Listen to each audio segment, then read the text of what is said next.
Hey everybody, What's up? and it looks like we're recording. And we're 6 seconds in. Awesome. Mm-hmm. Today's episode is going to be based around what we like to paint, like stuff we actually enjoy going to get to paint, We're gonna be talking about toys. and where we actually go find some of these things. So, since I did the intro, why don't you go first? Okay, so stuff I like to paint. Things that I like to paint. Volume 1. Volume 1. A Painter's Tale by Chris Saint Germain. Every time you say your name, I always want to go like straight up, like cowboy with it. This here's Chris Saint Roman. He's going to tell us today is how to paint and where he goes to get his stuff to paint. So I enjoy painting 20 seconds in, off the rails. Yup. Welcome to the paint nerds. I'm a big fan of larger scale miniatures. So like the 60 millimeter. I'm like that-ish for a standard. 72. Yeah. I don't know like exactly what the scales Yeah, are. like you have 24, you have 32, and then you have 72. Like I think you have 64, then you have 72. Let's go 72. Let's call it that. Whatever scale Mighty Morphin Power Rangers Heroes of the Grid is, that's one of my favorite scales to paint in because it's large enough that you can see the details and you can actually apply the paint specifically without having to like break out the Magnifying glass. yeah, the gnomish artificer like telescoping goggles. You mean the telescoping monocle? Yep. Like the mole on Oh Atlanta. god. Yes. Yeah, that's good. So where do you go to get those? Most friendly local game stores can carry them or order them for you. He's not wrong. Yeah. Chris at the Safe Point would Jeff do that. Bezos earns like $2,000 a minute or second or something like that. So piss on him. Go to your friendly local game store. Jeff Bezos. Amazon. Oh yeah. Let's see. What I like. Funny thing is, I like to go to thrift stores and buy figures and toys and stuff like that, and like repaint them. That's also on my list. So I'll go to like a Goodwill, or I'll go to some small little thrift store, and I'll go hunting around, and I'll sit there, and every now and again you'll see like a Transformer, like an original, Yeah. and you're sitting there going, it was well loved. Time to fix this. And you like what I'll do is like I'll sit there and I'll look at it. I'll have it transformed and I'll have it all set up, and I will like legit look at it, and I will take apart, like I'll literally just unscrew it and pull all the parts out and re-prime it and paint it, and wherever it was very well loved, like if there's chips or dings in it, I'll literally turn it into battle damage. Right. So depending on the quality of the figure will literally dictate how I paint it. So if I find one like mom got mad, scooped up everything in the room and just took it to Goodwill because the kid won't clean up their room, those things are rarely ever broken or busted. Yeah. They're just found under the scuffed, bed. Yeah. They're lightly scuffed, and you can easily just fill that. You got gap filler. You can just done, And what I'll do is I'll prime it, paint it, and then I'll glue its joints so it doesn't move anymore. So it's more of a static figure. Right. And I've done that to Dinobots. Like I literally found a set of the original Dinobots, Grimlock, the whole nine. And I had a buddy of mine who was working with resin at the time get me clear gold versions of like the horns for the Triceratops. Oh, nice. Just so I could put those in instead of the gold ones that came out, because the gold was kind of flecking off. And I used the sharp paint pens to get in the creases to show the definition, like you do with Gundam models. Yeah. Like the Gundam pens, before Gundam pens were a thing. But I try to stay away. Like if I'm painting miniatures, like if you see me painting like this stuff, it's because somebody paid me to. Like when it comes to Warhammer, that kind of stuff, I'm literally paid to paint that. So I paint that, as here, Every now and again, I'll get a wild bug up my butt. Another thing you guys can do is you can go to your friendly local game stores and look to see if they have any loose one-off minis. You can literally, they're like $1 or $2. Yeah. And you can buy 10 of them. And there you go. You've got a small army to start painting of creatures for your D&D campaign. That's one thing we do over there. Chris has a bunch of those little, you bought them. Yeah. Oh yeah. There was a heck young male. Full on, trench coat, scuffed off horns, right hand of problems. Certainly not Hellboy from Mike Mignola. Certainly not. No, never, ever. Yeah, and there's companies that just make boatloads of minis, and just go buy them by the scoop. I don't know how they sell them, but I mean, if they sold them by the scoop, buy them by the pound. Yeah, mini by the pound, just go with a bag. Yep, 15 pounds. You can get go to your local big box store and get bucket or art supply store bucket o minis. Yeah, army men, bucket of monsters, bucket of dinosaurs. Yeah, it's all kinds of things. Small racing cars. Little one here got a Mario Kart racetrack. It's tight. And he's probably got the best painted Mario Kart cars ever. Well, it came with the Mario, and he's already got a Mario, so he's going to get a metal Mario. Oh, damn. So just next week, Newland Oil is your friend. Oh yeah. Next week, hopefully, I will have it primed and painted, and I'll bring it in to show off. Actually, a cool little thing you can do is I am not skilled enough for non-metallic metal. No. What you do is you go get some silver Krylon. Well, the thing is, and you just the Mini and the car are, because it doesn't come out of the car. Oh, just tape, bro. Yeah, just tape, or just spray some on a plate and grab your brush and hella fast. But if you're not really going to do that, the three things I could tell you to make that really just kind of is go with an iron hands steel. Okay. And then hit it with a good heavy layer of Newland oil, and then grab some Necron Compound and dry brush just around the edges, and that bulbous nose. And you get it on the cheeks. You kind of go over the whole thing, and so you'll have the dark recesses all sorted out, but then you'll have all this glint all over him, and he'll just look super spectacular. Nice. So. This is what we do. Yep. When we're off camera, we'll talk about stuff we want to do, and one of us will have this really brilliant idea, and we just go, oh, here's what you can do. We just bounce ideas back and forth. He does it to me I'm painting this thing, and I'm just trying to figure out. He goes, oh, why don't you try this? And I'm like, that's actually a good idea. I'm going to go with that. Yeah. And then I just do it, And another thing, the one thing I really want you guys to realize as a resource is, literally go online and look up the painters, and any paint group. Look for, if you paint miniatures, look for a mini painting group. Mini painting noobs on Facebook. Oh, I'm in it. It's a fantastic group, super positive.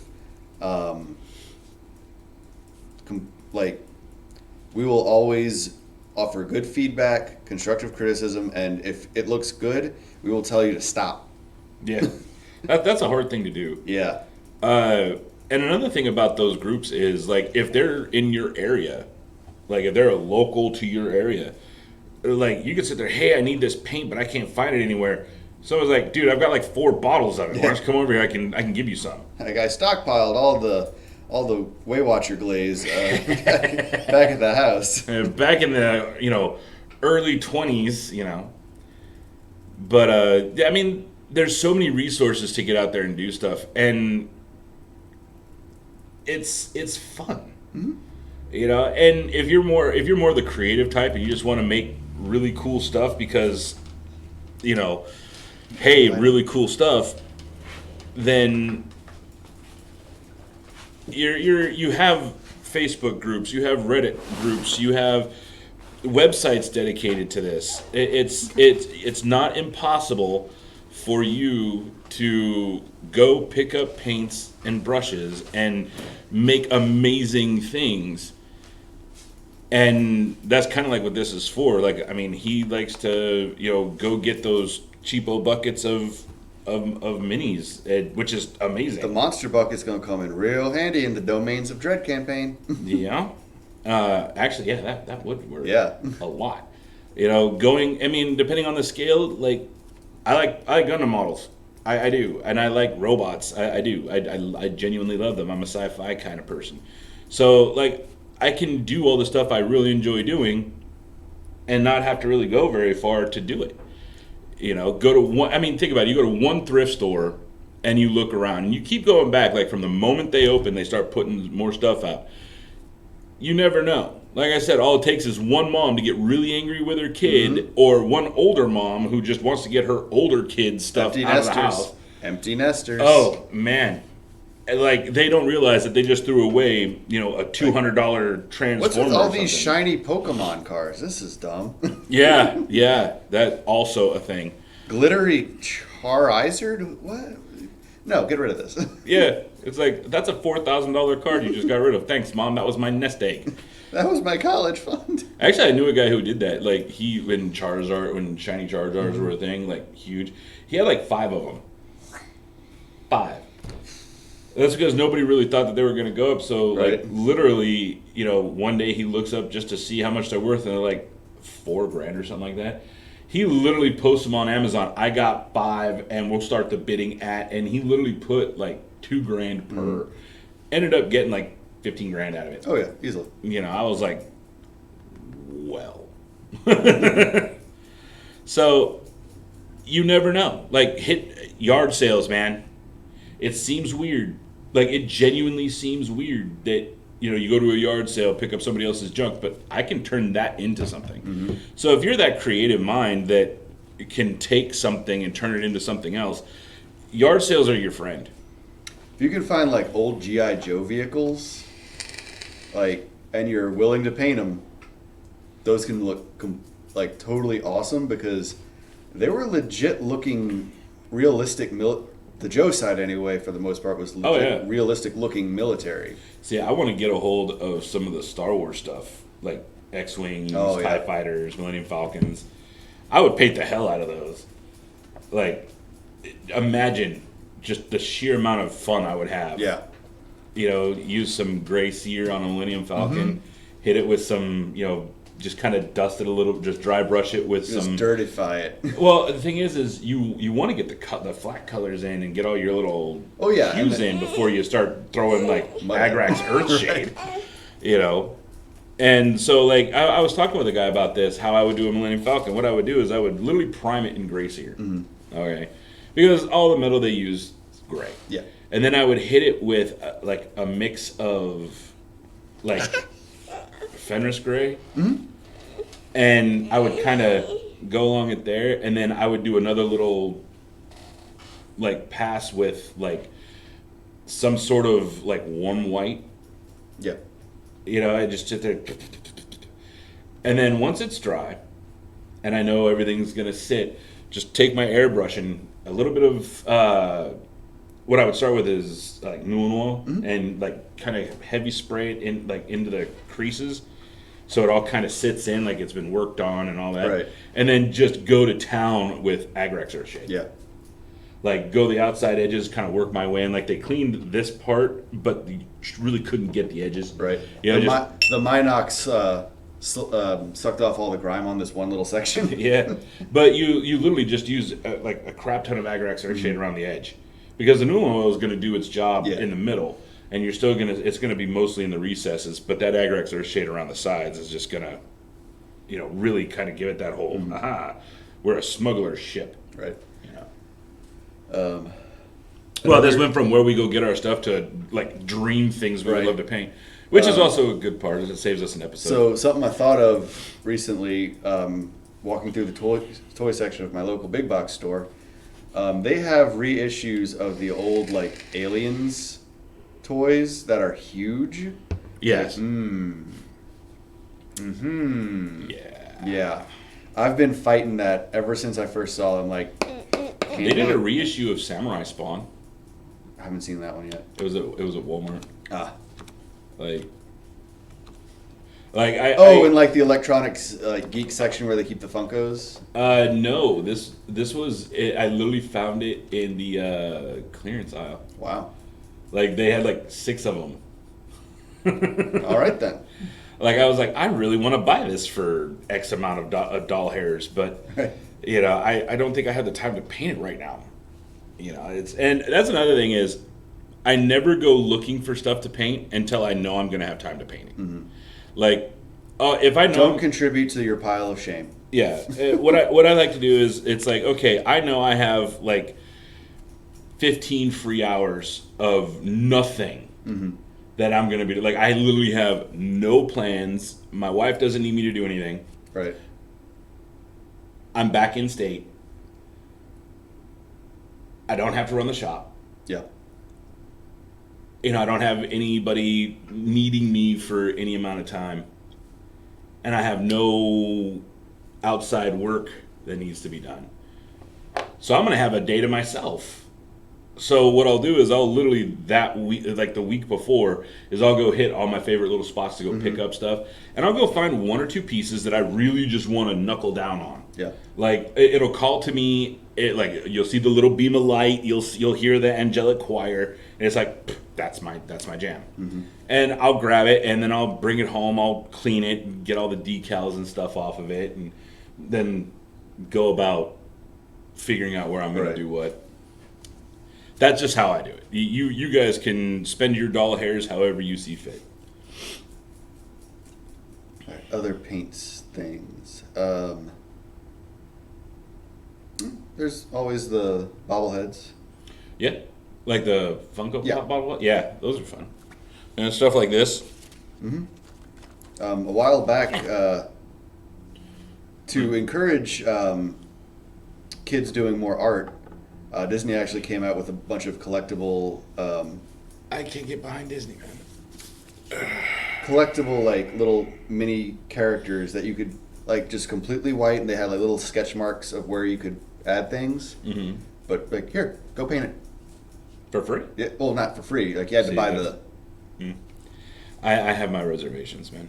I mean, don't get me wrong. I'm all about the art, which I find that to be cool. That is genuinely cool. That is, but. I can't support Disney. I can't. I have a hard time with it. Like, I feel dirty every time I watch an episode of Loki. Like, anytime I watch anything on Disney Plus, I feel dirty. Like, anytime, like, I feel dirty having asked to watch it. Just, you know, but at the same time, you know, they own Marvel. And that, I mean, I like both Marvel and DC, but they're making a good product. They are. I mean, okay, Disney isn't making a good product. They are managing the people making a good product. No, they're paying the people who know about the product to make the best possible product. And there's where they know what they're doing. Yeah, you know, like they have Fahey. Yeah. You know, the fact that Fahey did Iron Man. And he was in Iron Man, which was like most people didn't realize that Happy was the guy directing. Favreau. Yeah, Favreau. No, not Favreau. It's John Favreau was. Favreau. I thought you said Farva. I'm like, what? No, that's the guy on Super Troopers. Yeah, Favreau. Yeah, and no, Fahey did the. Fahey's the executive producer. Yeah, I thought Fahey was. Oh yeah, he is the executive. He's the Marvel content manager. Yeah, so like that. Forgive me. It's. Save your hate mail. Save your hate mail. Yeah, that was my mistake. But Favreau, Marvel fanboys. Yeah, Favreau did a great job with, like he basically is the reason the DCUO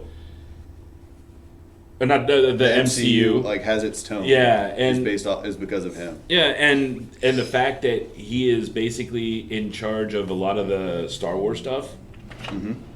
Like, the reason I don't feel guilty watching the Star Wars stuff that's coming out, like Bad Batch, love Bad Batch, Mm-hmm. that stuff is great, and that's Dave Filoni mostly. Yeah.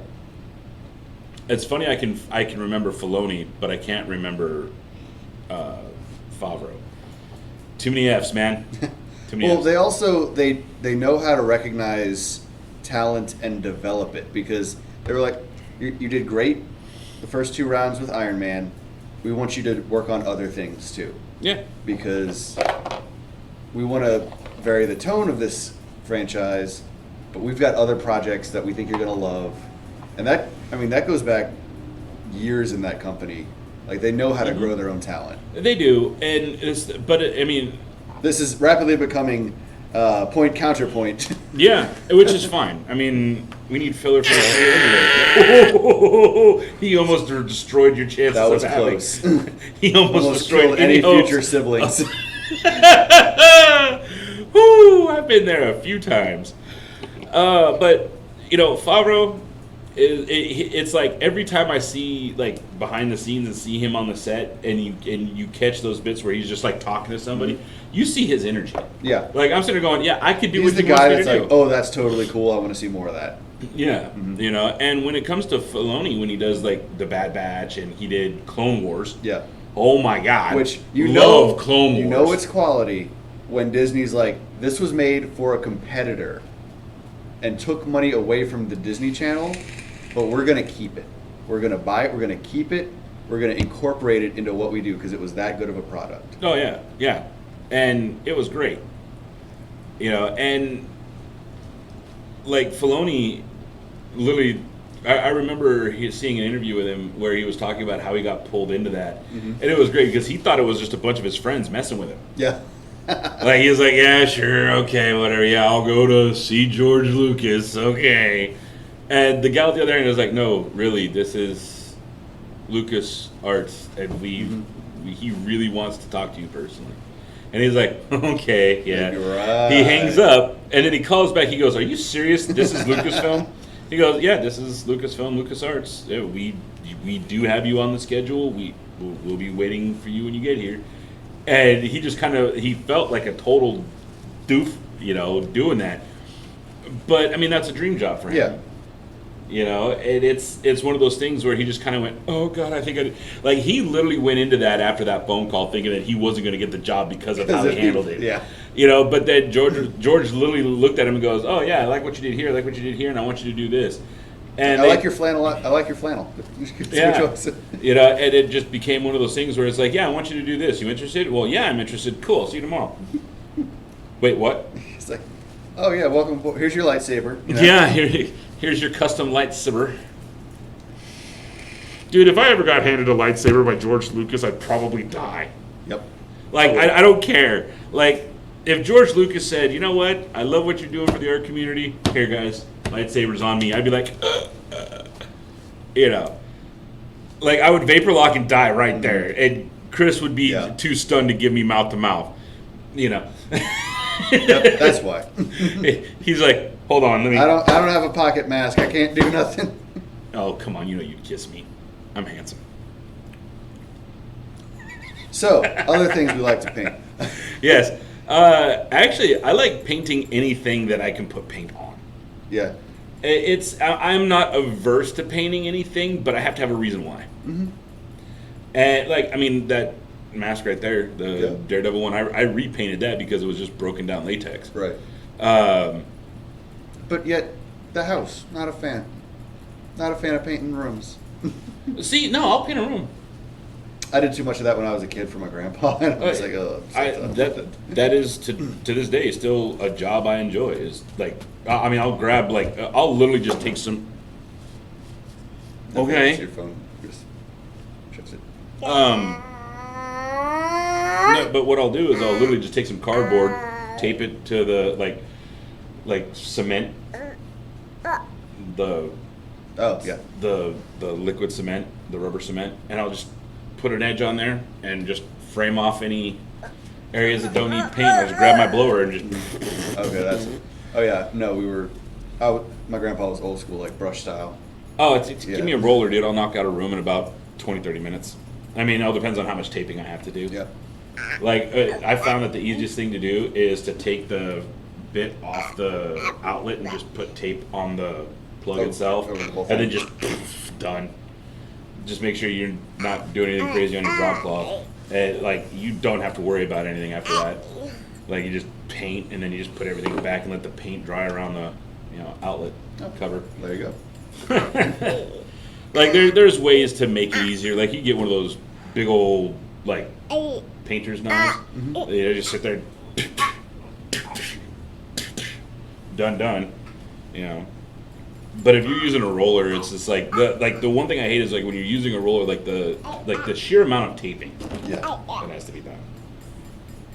So yeah, like you can paint anything. Like I painted my laptop, I paint my water bottles, I paint my friends' water bottles. Like I'll get this gumption and be like, hey, that's a cool knick-knack thing you got there. Let me see it, and then I'll just start painting on it for no reason. Mm-hmm. Just you got to find what drives you to passion for it and go. Yep. Just onward, and engage. Yes, make it so number one. And when you paint stuff you're passionate about, it doesn't matter what you're painting, as long as you're passionate. Yeah. And I think that's why I like going to thrift stores, is because you find those things, and then sometimes you'll find something and then you get just passionate right then and there because you found that thing. Yeah. Just like I know I've seen you go, oh, I need this. Yes. Impulse control problems. Oh yeah, yeah.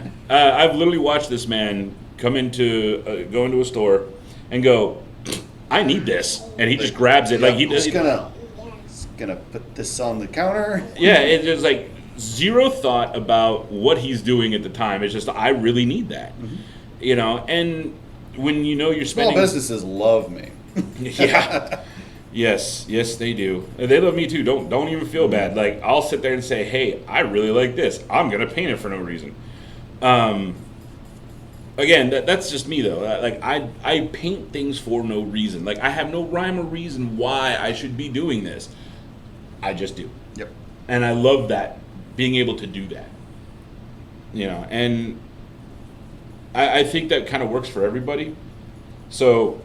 If you guys out there are trying to paint and want to have oh Jesus, why do I have hiccups? If you guys are sitting there going, well, I don't understand what I like to paint. Just go find something, and like literally, it could be a plate. You could see a plate, and say, you know what, I can make a cool little like swirly ocean design in that. Make the swirly ocean. You don't need permission. Just you're a grown up. If you're not a grown up, even if you're not permission. I'm going to say this right now. Even if you're not a grown-up, don't even bother asking your parents for it. Just grab the plate. As long as it's not one you naturally eat off of, go nuts. Just stay away from mom's fine china. Mm-hmm. Okay? Even if you're doing a paper plate. Yeah. Paper plate. Just put down a placemat so you don't get paint on the coffee table and go. Or get paint on the coffee table. It might make it better. You never know. There's two types of people. Well, I mean... I'm all for them just developing their skill. A lot of the paints we have wash off with water. True. Like if worst comes to worst, you get a toothbrush and some soapy water. Just use your mom's toothbrush. Yeah, no problem. She never said which one. Yeah. And you wonder where my daughter gets it. Right. You wonder where my daughter gets it. I don't wonder at all. Okay. Not even a little bit. I've known you for a little over a year. I had you pegged after the first 2 days. Yeah. I am an agent of chaos. So what else? What else do you like to paint? Like, let's say not so much like. Obviously, we have established we like to paint everything. Yes. But like, let's say, all right, 40K or Sigmar. that's kind of silly. The thing that you said you don't want to paint unless you get paid for it. Actually, if I like both. Okay. And there's a reason I like A both. or B, yes. Well, no, it's not so much a yes. It's more of you can get like down and dirty with 40K. Like you could literally just accidentally throw mud at a whole army of 40K figures, and like throw it on the table, watch it just splatter up against everybody, and it looks perfectly fine. Oh yeah. With Sigmar, you really can't do that. With Sigmar, I mean, you can. There's certain factions, but yeah. I mean, like I'm talking like if I was sitting there painting like a whole bunch of Stormborn Eternals. Oh yeah. Like you want the Stormborn Eternals to look regal-ish. You know, like they are this mighty force that's entering the battlefield. You know, where throwing a bunch of mud at them just doesn't work. Right. But for Skaven that, you can do that, or goblins or orcs you can do Oh, that. yeah. But not pretty much any of the human factions. But when it comes to like Space Marines, you can just get down and dirty with all of them. It doesn't matter their color scheme or how nice you did it. You can make it so much better by just taking some mud and just going, you know, and you get that ha ha ha, and it like you put it on a battlefield and it looks like they're just ready to roll. You know, you can see them on the battlefield with that, you know. You know, with Sigmarites and the Stormborn Eternals and all that, you get that high fantasy. Like I like painting them where you see them just go, oh, you know, you get that Spartan mentality, and you want them to look as glistening and as bright and as just angry as possible. And it's like you just, yes, I've got my 300. My phalanx will destroy you. You know, and that's what I love about it. Is like they give you these beautiful pieces on both sides, and even the demons, just like, oh my god, dude, those guys are just gorgeous. Like painting them, it's just like, oh, I'm gonna just turn an entire army with this guy. You know, I get this whole like my mentality changes based off of what I'm painting. Like when I painted that hive tyrant, all I'm thinking is like, I'm gonna kill every last one of you. And like literally my mental chemistry went from, yeah, we've got a hive tyrant, to yes, destroy them. Go, my pets, show them my wrath. You know, where when I was painting Shrike for my Raven Guard, I was sitting there just like, you don't even see me coming. Nice. And I started getting in this mentality of this, you know, great warrior who can teleport and just kill with a hit and go, you know. And I'm sitting there going, I am too fat to do that, but this guy, however, he's not. You know. And that's the one thing about painting for me that is just a joy. Like if I'm in a war mood where I'm gonna sit there and I want to just like hear the sound of marching that fills my opponents with dread. Both sides do that. All I got to decide is, do I want sci-fi grimdark or do I want high fantasy? You know, and those are the two options you get, and they both work for that mentality. Yeah. You know, that was a little more long-winded than I wanted it to be, but so now you 40K know. or Sigmar, yes. Yes. I mean, they're great to paint. Yeah. I'm not gonna lie, dude. I'll sit here and paint like all sorts of stuff. Like I genuinely don't care as long as I'm having fun. Yeah, and that's the most important thing, is that you're having fun with what you're doing, and you're not taking it too seriously. I know way too many people that paint and get angry at their painting and say, oh, this is garbage, and it's like a beautiful piece. I'm like, all right, well, perfection is the enemy of done. Yeah. Don't chase that. Just chase being happy. Yeah. And honestly, we all know when we're done. Mm-hmm. We do. We genuinely all know when the work is done. There's no hiding it. We know. We genuinely know. You get people like Chris and I and a lot of the people that we paint with, and it's like, all right, cool. We've done our job. There we are. Throw some varnish on it, call it a day. Yeah. But then you get those people who are so like fixed on perfection or not like, being enough. They don't realize that the more you keep putting on there, you're just going to ruin the hard work you put in. It's only like an inch, 2 inches tall, dude. If you can't see it from 5 feet away, it don't matter. They're literally this big. Yeah. Like that is you have to zoom all the way in to get any detail. Like it's they're not large at all. Chaz is holding it 3 feet from my head. I can see green, I can see black, I can see light green and red, and it looks awesome. Yeah. And If you want to get like in super detail, that's great, but don't do it at the cost of your own sanity. Yeah. That right there is a good takeaway. And people who are asking for commissions don't expect it to look like a life capture, like photorealism. Don't expect that. Because you're never going to get it. You're never going to get it. Even the best painters in the world won't do that. Yeah. See, and here's the thing with commission art for like Warhammer. The questions we usually have are: do you want table ready or parade ready? Mm-hmm. And table ready is going to be 3 colors. Yep.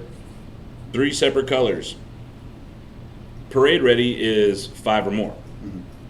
So if you say parade ready, I'm going to be using 5 colors. Some of them are going to be customed to kind of work with your paint scheme, but at the same time, you're going to be paying more for parade ready. Yep. You got to pay for the paints used. Yep.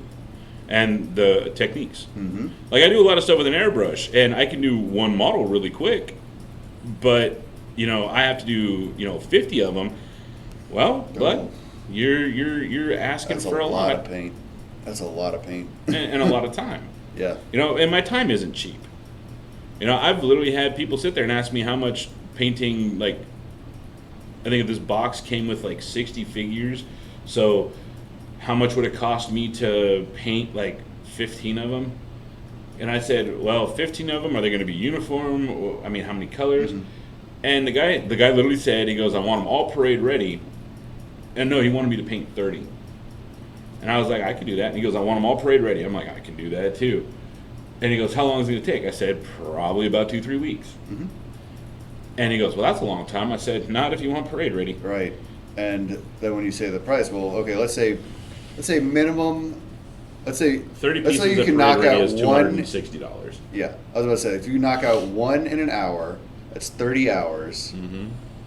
Minimum wage alone is $7.50 an hour? Yeah, $7.75. So times math. Yeah, you're looking at, actually, you're probably cutting them a deal. Well, I do That's 210. So about 250. Yeah, so I do 260. Yeah. And that is bare minimum. Yeah. When you think about it, you're getting it at slave labor rates, honestly. Yeah. I mean, if I wanted to be a real jerk about it, I could say, oh, it's going to cost you $400, but it's going to be the best $400 you ever spent. Mm-hmm. Especially if you really love tabletop games and you don't have time to paint. Yeah. Because you're getting the Agrax Earth Shades, you're getting, all the little washes and stuff.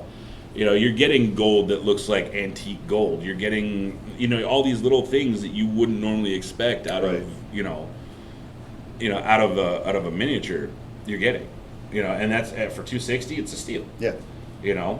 And if I could do that in 2-3 weeks, because I like to let layers really dry. Mm-hmm. I want them hard, so that way they don't fade. Plus the fact that I put varnish on in stages. Yeah. I'll sit there and varnish over like all the perfected work, and then I'll sit there and get it all slowly put together piece by piece.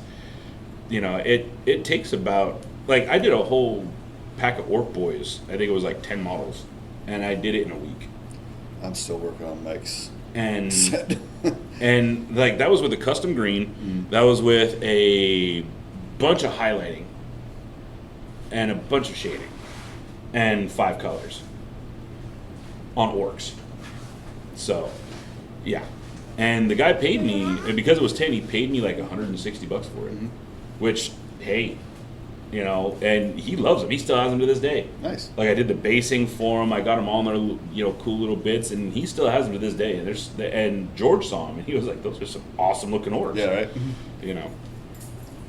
So I think the takeaways here are: paint stuff you're passionate about. Don't buy a bunch of stuff you don't have time to paint. Mm-hmm. Go to places where you might run into the stuff you want to paint, or find ways to get the stuff you want to paint that isn't going to kill your pocketbook and not suck up all of your time. Another really good place to pick up stuff, trade shows, Comic Cons, collector cons. Well, you get a lot of limited edition stuff coming out. Well, that too, but like they're all They're doing the work for you of going to the thrift stores and finding stuff. I saw. Yeah, but they always tend to sell them at market value. Not if it's loose. True. Found a G1 set of Constructicons loose, some battle damage, for like, I don't know, $70. And I killed myself. I kicked myself for not picking them up right then, because 30 minutes later, after I hit the ATM, came back and they were gone. But I did pick up a sweet vintage Tiger Force lunchbox. Hey, no, there's nothing wrong with that. Nothing wrong with that at all. So I think that's about it. Yeah. So paint. What do you like to paint? What you like. Paint what you like. That's the mission statement topic paragraph of this episode. Did your brain not think that one through? Nope, sure didn't. Welcome to the Paint Nerds, where we just say things. I have baby brain at the moment. You went full smooth brain on that one. Yeah. All right. Well, special thanks to the Save Point for once again letting us. As always, studio space, Wi-Fi, set up. Troll Tooth Productions for their, for the hardware and their continued support. Our spouses for putting up with our shenanigans. Yeah. And my newest addition to my family, my child Hades. They are awesome. And hopefully there'll be a guest star on the show at one point. Yep. Also, don't forget, like us, follow us on the Facebooks and the YouTubes. Yep. When we get to 100, we'll do a drawing to get a custom painted mini from Hero Forge through Mr. Saint Romain. Yep. And a one-off paint mat from me. There will never be one like it again. Nope. Because you can never make the pour the same way again. Nope. As always, you can find me at 504 Minis on the Facebooks. And I don't have any of that. I don't. I have Facebook, but I don't do anything for my work on Facebook. Like, literally, I do all of my stuff face to face. And you do you. Yeah. That's the motto of the Paint Nerds right there. You do you. Yeah. And break the rules. Have break fun. The rules. We have a lot of mottos. Yeah. I mean, but then again, what great group doesn't? There's always a motto. So everybody has their own little saying. Mm-hmm. Like, my favorite is like, "Hey, you do you, boo boo." Do what you got to do. Have fun. Make it your own. Those are all things that I say to people when they talk about painting. It's like, make it your own, man. Yeah. It's just make it your own. All right. Well, take care, everybody. Have a good one. See y'all next time. Bye-bye.